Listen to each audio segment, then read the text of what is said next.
Hello everyone, this is Shalini and you are watching your own educational channel ज्ञान के मोती। Dear viewers, आज के वीडियो में हम करेंगे कक्षा 10 से अर्थशास्त्र के पहले अध्याय का अभ्यास कार्य। आप सभी जानते हैं इसका अध्ययन कार्य हमने पिछले वीडियो में कर लिया था, तो देर किस बात की है, हम शुरू करते हैं पहले प्रश्न से। और पहला प्रश्न है बहुविकल्पीय प्रश्न। सामान्यतः किसी देश का विकास किस आधार पर निर्धारित किया जा सकता है? डियर व्यूअर्स, आपके ऑप्शंस हैं प्रति व्यक्ति आय, औसत साक्षरता दर, लोगों की स्वास्थ्य स्थिति या ये सभी। तो डियर व्यूअर्स, आप सभी जानते हैं, तो डियर स्टूडेंट्स, हम सभी जानते हैं कि विकास किसी देश के सर्वांगीण विकास पर निर्भर करता है। स्वतंत्रता, सुरक्षा, दूसरों से सम्मान मिलने की इच्छा, आर्थिक समानता और जीवन जीने का उच्च स्तर आदि सभी विकास के महत्वपूर्ण भाग हैं। तो यहाँ पर आपका सही ऑप्शन है ये सभी। दूसरा प्रश्न है निम्नलिखित पड़ोसी देशों में से मानव विकास के लिहाज से किस देश की स्थिति भारत से बेहतर है?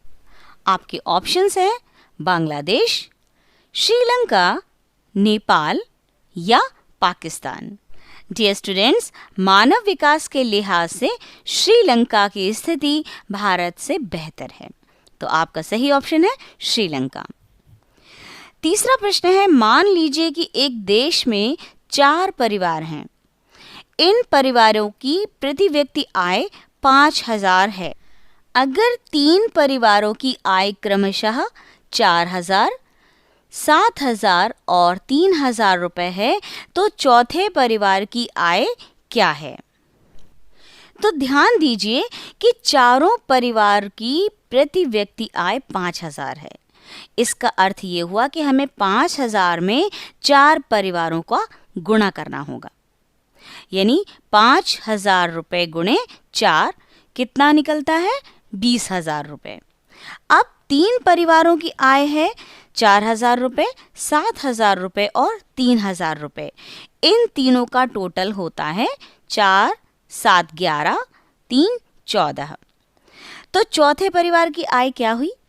20,000 रुपये माइनस 14,000 रुपये, तो निकलता है 6,000 रुपये। तो आपका सही ऑप्शन हुआ 6,000 रुपये। चौथा प्रश्न है विश्व बैंक विभिन्न वर्गों का वर्गीकरण करने के लिए किस प्रमुख मापदंड का प्रयोग करता है और इस मापदंड की सीमाएं क्या है?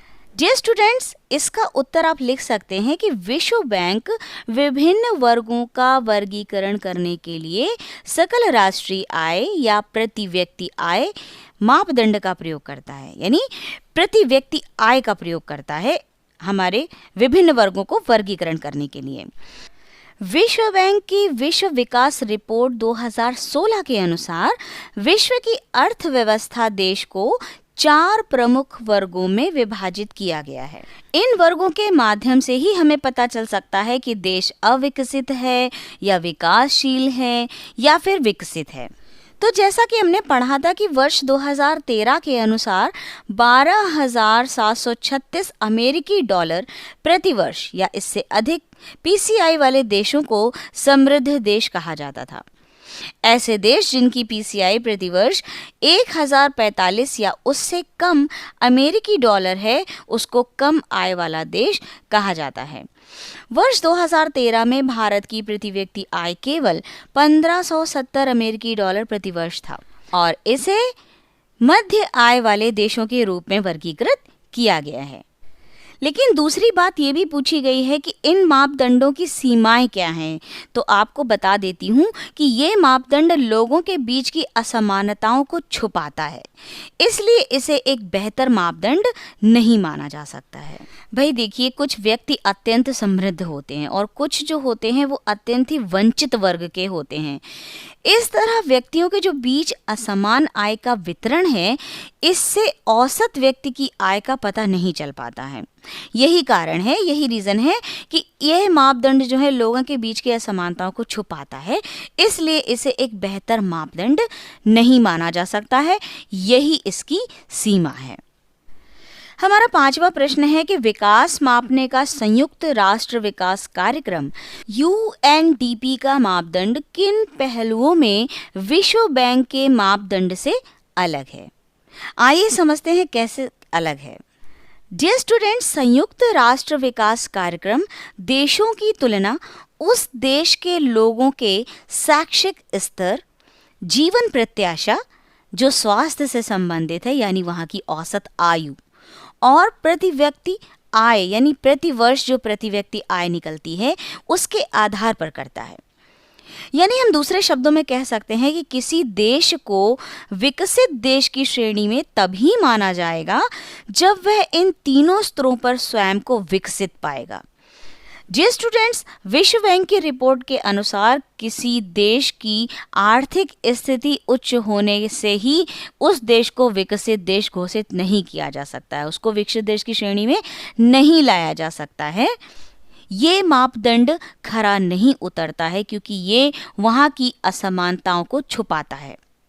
अब देखिए, दोनों बातें क्लियर हो गई हैं कि विश्व बैंक क्या करता है, केवल आर्थिक विकास का मापन करता है, लेकिन संयुक्त राष्ट्र विकास कार्यक्रम द्वारा विकास मापने के लिए मानव विकास के विभिन्न प्रतिमानों को उपयोग में लाया जाता है। अब यहाँ पर विभिन्न प्रतिमान कौन कौन से हैं जिनको वो उपयोग में लाता है विकास के लिए, वो मैं आपको स्पष्ट कर देती हूँ। वो हैं सार्वजनिक स्वास्थ्य यानी सभी स्वस्थ होंगे, शिक्षा यानी सभी शिक्षित होंगे, गरीबी स्तर आय का समान वितरण होगा, असमानता और पर्यावरण पहलुओं को समझना। जी हाँ, UNDP इन प्रतिमानों सहित उनका मूल्यांकन करके उनके प्रस्तुतिकरण का कार्य कर रहा है। यही कारण है कि वो विश्व बैंक के मापदंड से अलग है। हमारा अगला प्रश्न है, हम औसत का प्रयोग क्यों करते हैं? इनके प्रयोग करने की क्या कोई सीमाएं हैं? विकास से जुड़े अपने उदाहरण देकर स्पष्ट कीजिए। डियर स्टूडेंट्स, आप उत्तर लिख सकते हैं कि हम औसत का प्रयोग इसलिए करते हैं क्योंकि यह दो देशों की आर्थिक स्थिति को जानने का सबसे सरल मापदंड है। ध्यान दीजिएगा, किसी देश की आय को यदि उसकी कुल जनसंख्या से विभाजित कर दिया जाए तो हमें उसकी औसत आय प्राप्त हो जाती है। उदाहरण के तौर पर हम समझते हैं कि मान लीजिए दो देश हैं, एक A है और एक B है। अब सरलता के लिए दोनों देशों में 5 निवासियों की मासिक आय को ले लेते हैं। चलिए निम्न तालिका के अनुसार हम समझते हैं।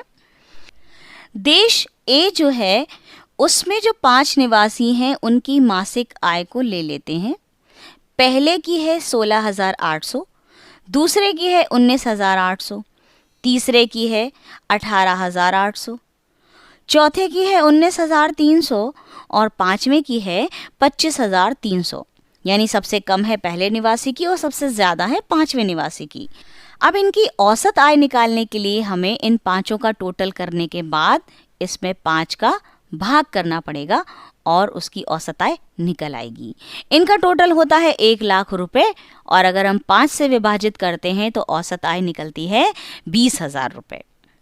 अब दूसरी ओर हम देश B पर नज़र डालते हैं तो देखिए, पहले निवासी की है 1,000, दूसरे की भी 1,000 है, तीसरे की भी 1,000 है, चौथे की भी 1,000 है, लेकिन पांचवा जो है जो बहुत ही ज़्यादा अमीर है उसकी है 96,000। लेकिन टोटल क्या होता है पांचों का?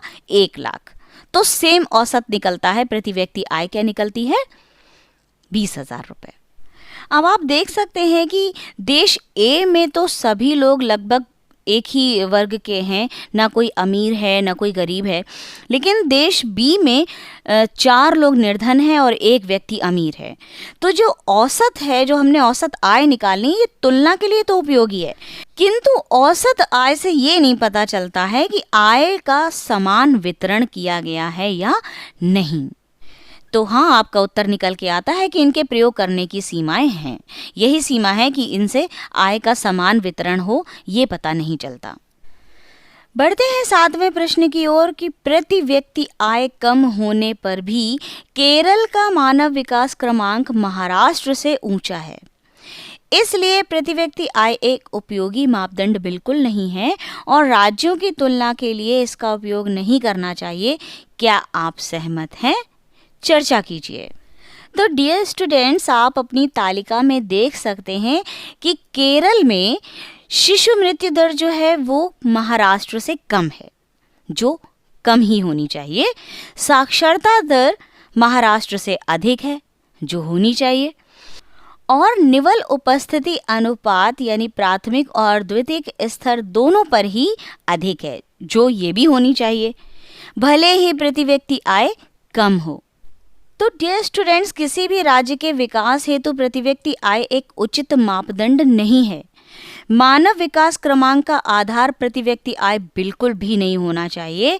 मानव विकास मापन हेतु कई आधारभूत स्तंभ हैं, जैसे शिशु मृत्यु दर वहाँ की कैसी है, उस राज्य की साक्षरता दर कैसी है, या उस राज्य में बच्चों की प्राथमिक व माध्यमिक स्तर पर कक्षा में उपस्थिति का मूल्यांकन आदि। तो हाँ, आपके प्रश्न के अनुसार हम इससे सहमत हैं कि प्रति व्यक्ति आय कम होने पर भी केरल का मानव विकास क्रमांक महाराष्ट्र से ऊंचा है। तो प्रति व्यक्ति आय जो है एक उपयोगी मापदंड बिल्कुल नहीं है।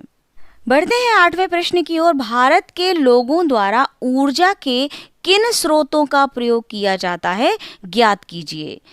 अब से 50 वर्ष बाद क्या संभावनाएं हो सकती हैं? डियर स्टूडेंट्स, भारत में ऊर्जा के निम्नलिखित स्रोतों का प्रयोग किया जाता है, जैसे मानव संसाधन, पशु संसाधन, कोयला, विद्युत, ताप और जल दोनों ही, पेट्रोल, डीजल, मिट्टी का तेल, सौर ऊर्जा, प्राकृतिक ऊर्जा और परमाणु शक्ति ऊर्जा। अब से 50 वर्षों के पश्चात संभावना ये है कि पेट्रोलियम और पेट्रोलियम उत्पादों जैसे ऊर्जा के कुछ स्रोतों की कमी के संकट का सामना भारत को करना होगा। आज भी भारत विदेशों से आयातित तेल पर निर्भर है, क्योंकि आज तक उसके पास पर्याप्त भंडार ही नहीं है। तेल और उससे संबंधित वस्तुओं की बढ़ती कीमतें प्रत्येक के लिए बोझ बन रही हैं। भारत को सौर ऊर्जा का उपयोग ऊर्जा के एक प्रमुख स्रोत के रूप में करना होगा या नए विकल्प ढूंढने होंगे। हमारा 9वां प्रश्न है, धारणीयता का विषय विकास के लिए क्यों महत्वपूर्ण है? डियर स्टूडेंट्स, इस प्रश्न का उत्तर प्राप्त करने के लिए हमें धारणीयता का अर्थ समझना होगा। डियर व्यूअर्स, धारणीयता का अर्थ होता है ऐसा विकास करना जो आने वाले कई वर्षों तक सतत चलता रहे, निरंतर चलता रहे। और यह तभी संभव होता है जब हम संसाधनों का दोहन करने की बजाय उनका विवेकपूर्ण इस्तेमाल करते हैं, यानी विवेक से काम लेते हैं, अपने सेंस के अकॉर्डिंग काम करते हैं।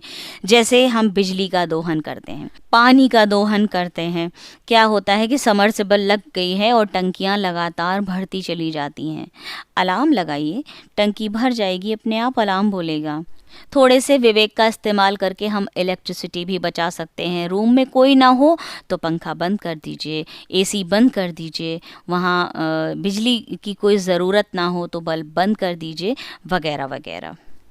अब धारणीयता जो है विकास के लिए महत्वपूर्ण है, क्योंकि अर्थव्यवस्था एवं पर्यावरण परस्पर निर्भर हैं।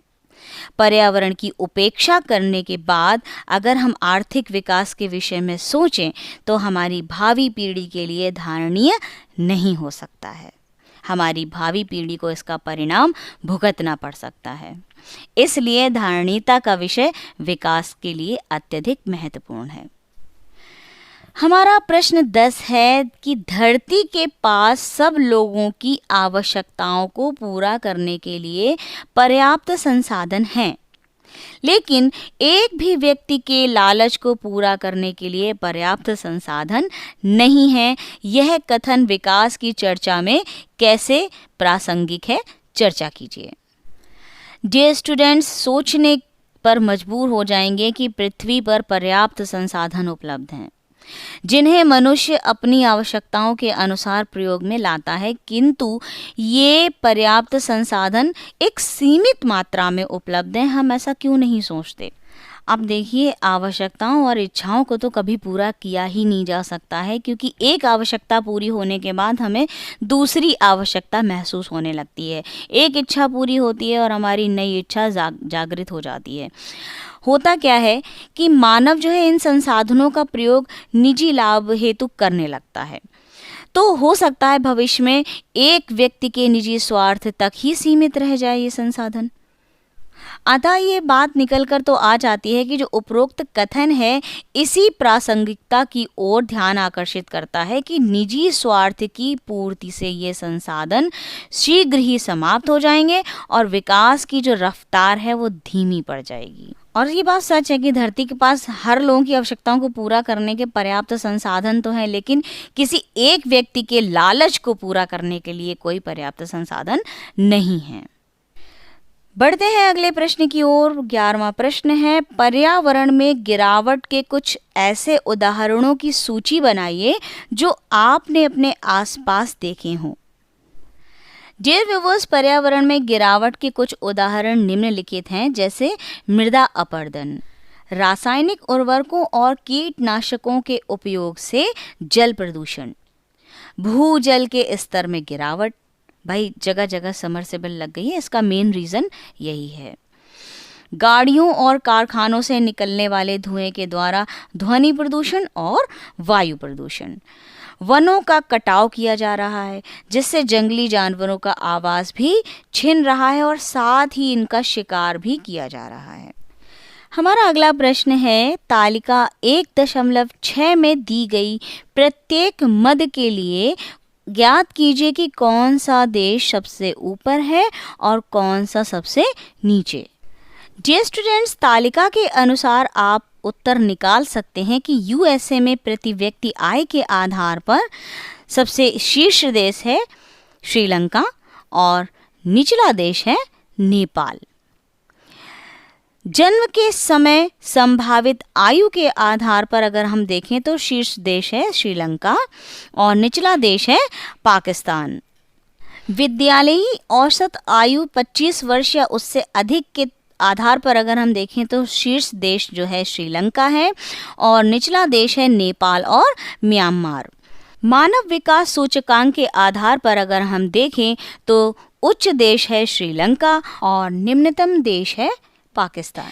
डियर व्यूअर्स, अगला और अंतिम प्रश्न है, नीचे दी गई तालिका में भारत में अल्प पोषित वयस्कों का अनुपात दिखाया गया है। यह वर्ष 2001 में देश के विभिन्न राज्यों के एक सर्वेक्षण पर आधारित है। तालिका का अध्ययन करके निम्नलिखित प्रश्नों का उत्तर दीजिए। इस तालिका के अनुसार आपका पहला प्रश्न है कि केरल और मध्य प्रदेश के लोगों के पोषण स्तर की तुलना कीजिए। तो डियर व्यूअर्स, तालिका के आधार पर आप ये देख सकते हैं कि मध्य प्रदेश की तुलना में केरल का पोषण स्तर बेहतर है। कैसे?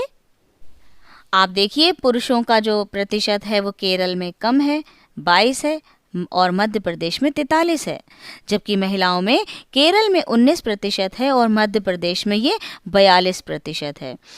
अर्थात हम ये कह सकते हैं कि केरल की जो अधिकांश आबादी मध्य प्रदेश की तुलना में अपनी भोजन की आवश्यकताओं को पूरा करने में अधिक समर्थ है। आपका दूसरा प्रश्न है इसी तालिका के संदर्भ में कि क्या आप अंदाज लगा सकते हैं कि देश के लगभग 40% लोग अल्पपोषित क्यों हैं? यद्यपि यह तर्क दिया जाता है कि देश में पर्याप्त खाद्य है। अपने शब्दों को विवरण में लिखिए। डियर व्यूअर्स, हम लिख सकते हैं कि देश के 40% लोग अल्पपोषित हैं क्योंकि देश में गरीबी बहुत अधिक है। देश में जनसंख्या वृद्धि व इनके असमान वितरण के कारण ही खाद्यान्न की पूर्ति असंभव सी प्रतीत होती है, परंतु इसके अतिरिक्त कुछ संभावित कारण निम्नलिखित हैं। जन वितरण प्रणाली की खराब हालत, अकुशल सप्लाई चेन, खाद्य उत्पादन का असमान वितरण, कालाबाजारी और बिचौलियों का बढ़ता प्रकोप। डियर व्यूअर्स, तो ये था हमारा अर्थशास्त्र का पहला अध्याय जिसको हमने आज समाप्त कर लिया है। हम मिलेंगे अगले वीडियो में अगले अध्याय के साथ और उसके आवश्यक अभ्यास कार्य के साथ। तब तक के लिए हमारे साथ बने रहिए। खूब पढ़ें, खूब बढ़ें। Thank you.